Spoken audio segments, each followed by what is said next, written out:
1618년 8월 한양 저작거리에 낮게 소문이 돌기 시작합니다. 허균이 잡혔다. 사람들은 소리를 낮췄습니다.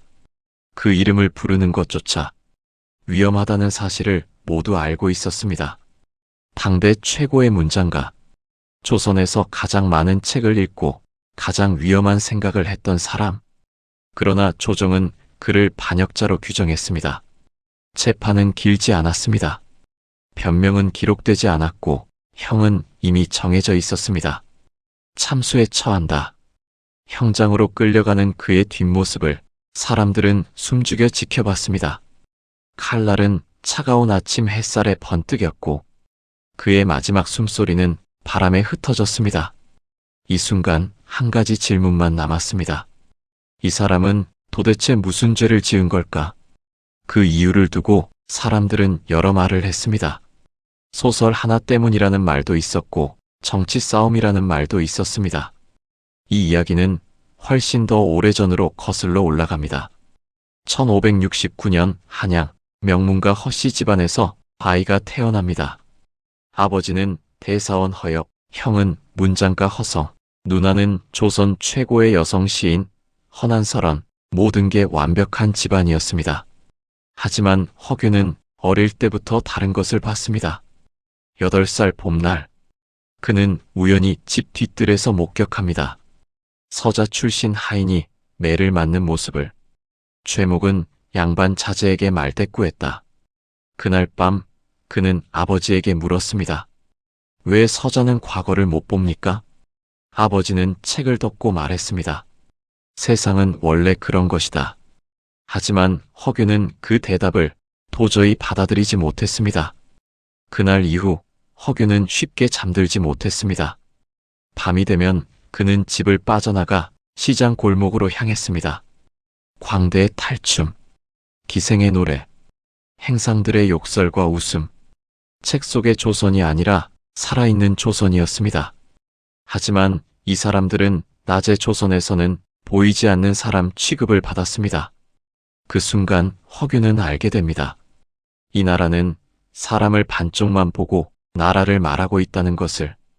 그리고 그 사실을 그는 집안에서도 다시 보게 됩니다. 15살 무렵 허균은 누나 허난설원이 결혼 후 시집에서 시를 쓴다는 이유로 구박받는 모습을 봅니다. 여자는 글을 배우면 안 된다. 그 말은 하루 이틀의 꾸중이 아니었습니다. 재능을 꾸짖는 말이 아니라 존재를 지우는 말이었습니다. 누나는 말할 힘이 없어서 침묵한 게 아니었습니다. 여자라는 이유로 말하는 순간 삶이 무너질 자리에 서 있었을 뿐이었습니다. 그리고 몇 해 뒤 허난설원은 27의 나이로 세상을 떠납니다.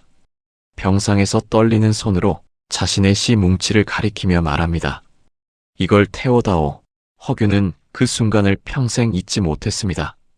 말하고 싶어도 말할 수 없는 자리에 있었던 사람. 그날 이후 허균은 달라졌습니다. 더 많이 읽었고 더 집요하게 질문했습니다. 누가 말할 수 있고 누가 침묵해야 하는가? 그는 이 나라를 안에서부터 이해하기로 합니다. 25 허균은 과거에 급제합니다.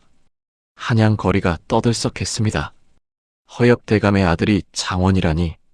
하지만 축하연 자리는 묘하게 조용했습니다. 동료 양반들은 축배를 들면서도 그를 멀찍이 바라봤습니다. 저 사람 서자들과도 술을 마신다던데. 상소를 올릴 때도 달랐습니다.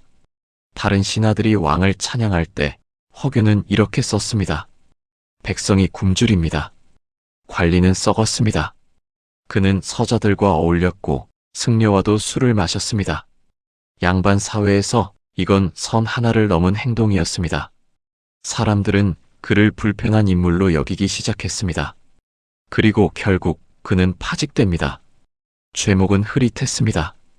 불온한 언행, 신분 질서 문란, 파직은 벼슬을 잃는 일이었습니다. 하지만 시간이 지나자 파직만으로는 부족해졌습니다. 조정에서는 회의를 열어 더 강한 처벌을 논의했습니다. 1605년 결국 허균은 함경도 북쪽 변방으로 유배됩니다.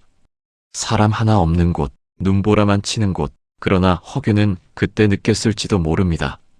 이제 나를 감시할 눈이 없구나. 그리고 이렇게 생각했습니다. 이제 쓸 수 있겠다. 허균은 처음으로 조정의 시선에서 자유로워집니다. 어느 날 밤 그는 마을에서 굶주린 아이를 봅니다. 광가의 곳간은 쌀로 가득한데 백성은 굶고 있었습니다. 그날 밤 그는 처음으로 붓을 듭니다. 그가 쓴 이야기의 주인공은 서자였습니다. 아버지를 아버지라 부르지 못하는 아이. 능력이 있어도 길이 막힌 아이. 그 이름은 홍길동이었습니다. 이건 단순한 설정이 아니라 당대 현실을 비춘 이야기였습니다. 소설 속에서 홍길동은 부패한 관리의 재물을 빼앗아 굶주린 백성에게 나눠줍니다. 법으로는 도둑, 백성에게는 영웅, 그리고 마지막에 그는 조선을 떠납니다. 신분이 없는 나라, 율도국의 왕이 됩니다. 이 결말은 조선의 질서를 불편하게 만들었습니다. 이 나라 말고도 다른 선택지를 상상할 수 있다. 조선이 가장 두려워한 문장입니다. 시간이 흘러 허균은 다시 조정으로 돌아옵니다. 하지만 조용히 살 생각은 없었습니다. 첫 조의 자리 모두가 침묵할 때 허균은 입을 열었습니다. 능력이 있다면 서자라도 쓰십시오. 조정은 술렁였습니다. 백성이 굶주리는데 양반은 세금을 내지 않습니다. 그의 말은 비판이 아니라 선전포고처럼 들렸습니다. 동료들마저 그에게서 한 발 물러섰습니다. 저 사람 곁에 있으면 함께 죽는다. 허균은 고립되었습니다. 그리고 그때부터 소문이 돌기 시작합니다. 허균이 위험한 생각을 한다. 저 사람은 역모를 꿈꾼다. 1618년 고발이 들어옵니다. 허균이 역모를 꾀했다. 구체적인 계획은 기록에 남아있지 않았고 증거 역시 오늘날까지 논쟁의 대상입니다. 하지만 그는 이미 위험인물이었습니다. 의금부로 끌려간 허균은 차가운 돌바닥에 무릎을 꿇습니다. 신문관이 묻습니다. 홍길동전 그 안에서 서자가 왕이 된다. 이게 역모가 아니면 대체 무엇이겠느냐? 허균은 고개를 들고 담담하게 답합니다. 단지 이야기일 뿐입니다. 그러자 돌아온 말은 차가웠습니다. 이야기가 사람 마음을 움직인다. 그게 가장 위험하다. 그 순간 허균은 이미 끝났다는 걸 깨달았습니다. 형장으로 향하는 길, 새벽 안개가 아직 걷히지 않았습니다. 허균은 고개를 들고 주변을 바라보았습니다. 조롱하는 얼굴, 눈을 피하는 얼굴, 울고 있는 얼굴. 기록에는 그의 마지막 말이 남아있지 않습니다. 사람들은 이렇게 전합니다. 나는 글로 죽는다. 그러나 글은 죽지 않는다. 결국 칼이 내려왔고 조선은 안도했습니다. 위험한 사람을 제거했다. 홍길동전은 금서가 되었고 그래서 더 널리 퍼졌습니다. 조선이 가장 두려워한 일은 바로 그것이었습니다. 허균이 목숨을 잃은 이유는 칼을 들었기 때문이 아니었습니다. 사람들에게 다른 세상을 상상하게 했고 끝내 침묵하지 않았기 때문입니다. 그래서 조선은 그를 살려둘 수 없었습니다. 어떤 사람은 말하지 않음으로 살아남고 어떤 사람은 말함으로 사라집니다. 이 이야기에서 남는 건 허균의 죽음이 아니라 그가 끝까지 놓지 않았던 질문입니다. 누가 말할 수 있고 누가 침묵해야 하는가? 우리는 오늘 그 질문 앞에 서 있을 뿐입니다. 그리고 그 질문은 지금도 사라지지 않고 남아 있습니다.